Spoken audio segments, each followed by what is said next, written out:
Hello guys, আসসালামু আলাইকুম। সবাই কেমন আছেন? আশা করি সবাই ভালো আছেন। অনেকেই ভাবতে পারেন আমি এখন নদীর একটা চরে আছি, কিন্তু না, এটা আমাদের এলাকার জায়গা। দেখেন, একটা বাসা হয়ে গেছে বন্যা, ওর সময় তো পানি এগুলো সব ডুবে গেছিল, কিন্তু এখন আরেক বাসা দিতে দেখেন যাচ্ছে কিভাবে পানি তাদের মাঝে।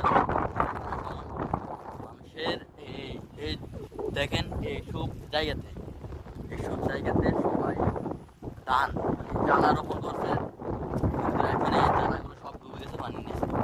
মানুষের অবস্থা দেখুন, ওপর আলাই যায়। ওই দেখেন আরেকজন ব্যক্তি, উনি মাছের জন্য আলা দিচ্ছে, উনি ওই এগুলোতে ছোট ছোট ছাতা বানাচ্ছে মাছের জন্য। মাছে খাবে, উনি জাল